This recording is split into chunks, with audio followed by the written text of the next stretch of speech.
Good morning everyone. आप सभी का हमारी ज्योग्राफी की क्लास में स्वागत है। आज हम आप सभी को जो है ज्योग्राफी का एक बहुत ही महत्वपूर्ण टॉपिक पृथ्वी की आंतरिक संरचना के बारे में पढ़ाने वाले हैं कि जो हमारी पृथ्वी है उसको कितने भागों में बांटा गया है और उसे किस आधार पर बांटा गया है, इसके बारे में पढ़ेंगे। चलिए पढ़ते हैं। जो हमारी पृथ्वी है वह सौरमंडल का एक ग्रह है। सौरमंडल का एक ऐसा ग्रह है जिस पर एकमात्र जीवन पाया गया है, जिस पर हम रहते हैं। यह सूर्य से तीसरा ग्रह है और आकार के माध्यम से इसे जाने, आकार और द्रव्यमान के माध्यम से, तो यह हमारी पृथ्वी जो है यह वायुमंडल का पांचवा सबसे बड़ा ग्रह है। पृथ्वी पर जो है वो जीवन है और यह ब्रह्मांड का एकमात्र ऐसा खगोलीय पिंड है जहाँ पर जीवन मौजूद है। पृथ्वी का जो निर्माण है वह लगभग 4.5 अरब साल पहले हुआ था। हमारी पृथ्वी की जो सतह है उस पर 70% हिस्सा जो है वह जल से ढका हुआ है, इसीलिए पृथ्वी को नीले ग्रह के नाम से भी जानते हैं। हमारी पृथ्वी जो है वह घूर्णन और जो परिक्रमण है दोनों ही करती है। पृथ्वी का जो घूर्णन होता है, घूर्णन क्या होता है, जो पृथ्वी है अपनी जगह पर ही जो घूम रही है उसको घूर्णन कहा जाता है। पृथ्वी जो है अपने अक्ष पर लगभग 24 घंटे में एक बार घूमती है, जिससे कि दिन और रात बनने की जो प्रक्रिया है वह होती है। पृथ्वी की परिक्रमा, पृथ्वी जो है वह सूर्य के चारों ओर अपने परिक्रमा पथ पर लगभग 365 दिनों में एक बार घूमती है, जिससे वर्ष होते हैं और मौसम बदलते रहते हैं। हमारी पृथ्वी जो है वह अपने अक्ष पर 23.5 डिग्री जो है वह झुकी हुई है। आप सभी के मन में यह सवाल उत्पन्न हो रहा होगा कि हमारी जो पृथ्वी है वह 23.5 डिग्री अक्ष पर क्यों झुकी हुई है। ऐसा माना जाता है कि अरबों साल पहले एक एस्ट्रॉइड जो है वह हमारी पृथ्वी से टकराया था, जिस कारण हमारी पृथ्वी जो है वो ऐसे तिरछी हो गई है। जो हमारी पृथ्वी है उस 23.5 डिग्री झुके होने के कारण उस पर जो है विभिन्न अक्षांशों पर विभिन्न समय पर जो सूर्य है उसकी किरणें जो हैं वह वर्ष भर पड़ती रहती हैं, जिसके कारण ही मौसमों में बदलाव होता रहता है। चलिए अब हम जो है वह हमारी पृथ्वी की जो परतें हैं हमने उन्हें किस प्रकार बांटा है, या फिर वे परतें जो हैं उन्हें हम किन किन नामों से पुकारते हैं, इस बारे में जो है जानकारी प्राप्त करते हैं। सबसे पहले आता है भूपरपट्टी। जो हमारी पृथ्वी का सबसे ऊपरी और जो ठोस भाग है उसको भूपरपट्टी कहा जाता है। भूपरपट्टी जो होती है वह भंगुर होती है। भंगुर यानी कि हमारी जो भूपरपट्टी है, पृथ्वी की जो ऊपरी परत है उसमें जल्दी से टूट जाने की प्रवृत्ति पाई जाती है, इसीलिए इसे भंगुर कहा जाता है। जो भूपरपट्टी जो है वह भारी चट्टानों से बनी है और इसका घनत्व जो है वह 3 ग्राम प्रति घन सेंटीमीटर है। महासागरों के नीचे जो भूपरपट्टी की चट्टानें होती हैं वह बेसाल्ट से निर्मित होती हैं। महासागरों के नीचे जो इनका घनत्व है वह 2.7 ग्राम प्रति घन सेंटीमीटर पाया जाता है। जो भूपरपट्टी है उसकी मोटाई जो है वह महासागरों और जो हमारी भूपरपट्टी है यानी कि महाद्वीपों पर अलग अलग पाई जाती है, क्योंकि जो महासागर होते हैं उनकी ऊपरी सतह पर जो होता है वह पानी होता है। जो भूपरपट्टी होती है वह तो पानी के नीचे होती है, इसीलिए जो महासागर हैं उन पर जो भूपरपट्टी की मोटाई पाई जाती है वह कम पाई जाती है, और जो महाद्वीपों पर भूपरपट्टी की जो मोटाई होती है वह अधिक पाई जाती है। महाद्वीपों की तुलना में जो महासागर है वहाँ पर मोटाई जो है भूपरपट्टी की वह कम पाई जाती है। इसकी जो महासागरों के नीचे इसकी औसत ऊंचाई जो है वह 5 किलोमीटर पाई जाती है, जबकि महाद्वीपों पर यह 30 किलोमीटर तक होती है। और जहाँ पर हमारे पर्वत श्रृंखलाएं होती हैं वहाँ पर इसकी मोटाई जो है वो और भी अधिक हो जाती है। हिमालय जो है, जो हमारा जो हिमालय पर्वत श्रृंखला है, वहाँ पर हमारे भूपरपट्टी की मोटाई जो है वह 70 किलोमीटर तक है। इससे अगली जो परत है वह है मेंटल। मेंटल जो होती है वह हमारी भूपरपट्टी से नीचे की मोटी परत होती है, जिसमें मुख्य रूप से जो सिलिकेट होते हैं यह उससे बनी होती है। इसको हम 2 भागों में बांटकर पढ़ते हैं, ऊपरी मेंटल और निचला मेंटल। ऊपरी मेंटल जो होता है वह ठोस चट्टानों से बना होता है, और जो निचला मेंटल है उसमें जो है वो तरल पदार्थ भरा हुआ है, यानी वहाँ पर जो है अर्धद्रवित मात्रा में मैग्मा पाया जाता है। जो भूपरपट्टी एवं मेंटल की ऊपरी परत है उसको मिला के भूपरपट्टी की निचली परत और मेंटल की ऊपरी परत को मिलाकर सथलमंडल कहते हैं। इसकी मोटाई जो होती है वह 10 से 200 किलोमीटर के बीच पाई जाती है। जो हमारा निचला मेंटल होता है उसका विस्तार जो है वह दुर्बलता मंडल के बाद समाप्त हो जाता है, जैसे कि इस डायग्राम में दिखाया गया है कि यह हमारी जो है भूपरपट्टी है, और भूपरपट्टी का निचला पार्ट और जो मेंटल है इसके ऊपरी पार्ट को मिलाकर के सथलमंडल कहलाता है।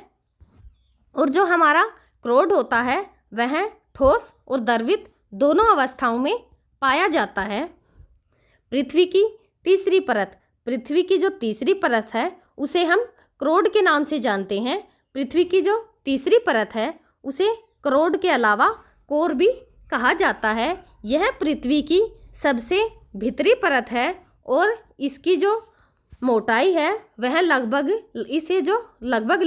3500 किलोमीटर के दायरे में माना जाता है। यह मुख्य रूप से इसके अंदर जो है वह लोहा और निकल से यह बनी होती है, और इसे नीफे भी कहा जाता है। क्रोड को भी हम 2 भागों में बांटकर पढ़ते हैं। क्रोड का एक भाग जो होता है वह ठोस होता है और एक भाग जो होता है वह तरल होता है, जैसे कि इस डायग्राम में दिखाया गया है। जो कोर का अंदरूनी हिस्सा जो है वह ठोस है और जो बाहरी हिस्सा है वह द्रवित है। हमारी जो क्रोड है वह 2 प्रकार की है, ठोस भी और तरल भी। हमारी पृथ्वी जो है उसकी त्रिज्या जो है वह 6370 किलोमीटर है। पृथ्वी की आंतरिक संरचना जो है वह, उसके बारे में जो हम जानकारी प्राप्त कर रहे हैं उसकी जानकारी जो है हमें कई स्रोतों से प्राप्त होती है। उसके लिए अप्रत्यक्ष स्रोत भी हैं और प्रत्यक्ष स्रोत भी हैं। परिस्थितियों के कारण हमें यह संभव नहीं है कि कोई भी पृथ्वी के केंद्र तक नहीं पहुंच सकता, क्योंकि जो पृथ्वी तक पहुंचने के लिए वहां पर बहुत अधिक मात्रा में लावा होता है। जैसे जैसे हम पृथ्वी में गहराइयों में जाने की कोशिश करते हैं तो तापमान इतना बढ़ जाता है कि किसी नॉर्मल इंसान का या फिर किसी मशीन का भी वहां तक पहुंचना बहुत ही मुश्किल हो जाता है। और इन्हीं परिस्थितियों के कारण यह संभव नहीं है कि कोई भी पृथ्वी के केंद्र तक पहुंचकर उसका निरीक्षण कर सके या वहाँ पर जो पदार्थ है उसका कुछ नमूना प्राप्त कर सके। इसलिए हम अलग अलग माध्यमों से पृथ्वी की आंतरिक संरचना के बारे में जानने का प्रयास करते हैं। पृथ्वी की जो आंतरिक संरचना के बारे में पता लगाने के लिए हम प्रत्यक्ष और जो अप्रत्यक्ष तरीके हैं दोनों का ही उपयोग करते हैं। जैसे जो भूकंपीय तरंगों का अध्ययन करते हैं, ज्वालामुखी से निकलने वाले पदार्थों का विश्लेषण करते हैं, और जो उल्काएं होती हैं उनका अध्ययन भी हम पृथ्वी की आंतरिक संरचना को जानने के लिए करते हैं। चलिए इनके माध्यम से हम पृथ्वी की जो आंतरिक संरचना है उनके बारे में कैसे प्राप्त करते हैं उसके बारे में पता करते हैं। भूकंपीय तरंगों के माध्यम से भी तरंगों के माध्यम से हम पृथ्वी की जो आंतरिक संरचना है उसका पता लगाते हैं। भूकंप के दौरान जो कंपन उत्पन्न होता है, जो भूकंपीय तरंगें उत्पन्न होती हैं, वह पृथ्वी के जो अंदरूनी भाग से होकर गुजरती हैं। इन तरंगों की गति और इनके व्यवहार का अध्ययन करने से जो हमारे वैज्ञानिक हैं वह पृथ्वी की आंतरिक संरचना के बारे में जानकारी प्राप्त करते हैं। जो पी तरंगे और एस तरंगे होती हैं, यह जो है अलग अलग माध्यमों से अलग अलग गति से यात्रा करती हैं, जिससे हमें विभिन्न परतों की पहचान होती है। पी तरंग और जो एस तरंग है, मैं जानती हूँ आपके मन में यह सवाल उत्पन्न हो रहा होगा कि जो पी तरंग और एस तरंग है यह क्या होती है। आगे आने वाले जो चैप्टर होंगे हम इनके बारे में विस्तार से चर्चा करेंगे। जो नंबर 2, ज्वालामुखी से निकलने वाले पदार्थ के माध्यम से भी हम जो है वो पृथ्वी की आंतरिक संरचना के बारे में जानकारी प्राप्त कर सकते हैं।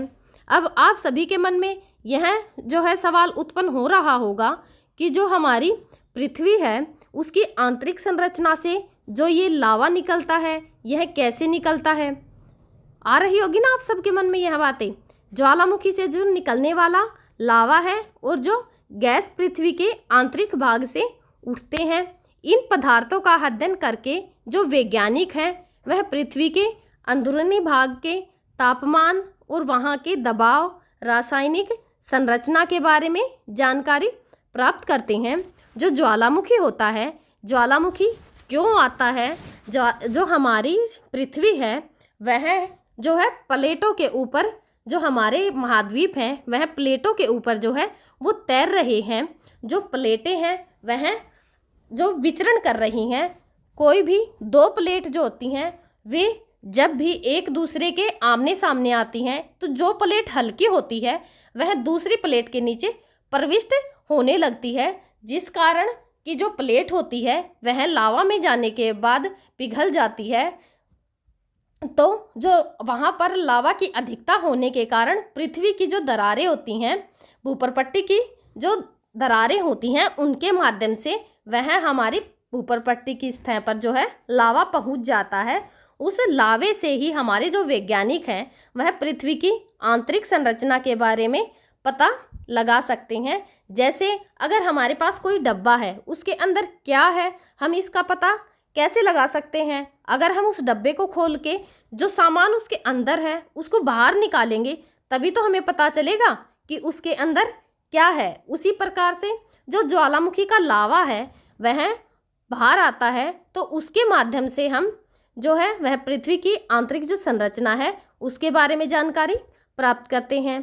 ऐसे ही हम जो है वो उल्काओं के माध्यम से भी जो है पृथ्वी की आंतरिक संरचना का पता लगाते हैं। अब आप सभी के मन में यह सवाल उत्पन्न हो रहा होगा कि हम पृथ्वी की आंतरिक संरचना के बारे में जानने के लिए जो आसमान से उल्काएं आती हैं उनसे इसका पता कैसे लगा सकते हैं। चलिए इस बारे में जानकारी प्राप्त करते हैं। आज तक हमने सुना है टूटता हुआ तारा, लेकिन ऐसा कुछ भी नहीं होता है। जो टूटता हुआ तारा होता है वह दरअसल एक उल्का होती है, जो कि इस डायग्राम में दिखाई गई है। और उल्काओं के माध्यम से हम पृथ्वी की जो आंतरिक संरचना है उसके बारे में जानकारी कैसे प्राप्त करते हैं। जो उल्काएं होती हैं वह पृथ्वी तक पहुंचने वाले जो अंतरिक्ष के ठोस पिंड होते हैं, वह उल्काओं का अध्ययन करके वैज्ञानिक जो है वो पृथ्वी के निर्माण में शामिल पदार्थों और पृथ्वी की जो आंतरिक संरचना है उसके बारे में जानकारी प्राप्त करते हैं। कैसे, जब हमारा ब्रह्मांड की जब उत्पत्ति हो रही थी तब जो ये उल्का है यह भी किसी न किसी ग्रह से टूटकर जो है वो पृथ्वी की तरफ आते हैं। जब हमारे ब्रह्मांड की उत्पत्ति हुई तभी तो पृथ्वी और जो अन्य ग्रह हैं उनकी भी उत्पत्ति हुई थी। इसीलिए जो बाकी के ग्रह जिन चीज़ों से मिलकर बने हैं, हमारी पृथ्वी जो है वह भी उन सभी से मिलकर बनी है। इसीलिए हम उल्काओं के माध्यम से भी जो है वह पृथ्वी की आंतरिक संरचना का पता लगा सकते हैं। हम आगे आप सभी के सामने ऐसी ही ज्योग्राफी के और जो चैप्टर हैं उनके साथ आप सभी के साथ उन चैप्टरों को भी साझा करते रहेंगे। तब तक आप पढ़ते रहिए, खुश रहिए। Thank you.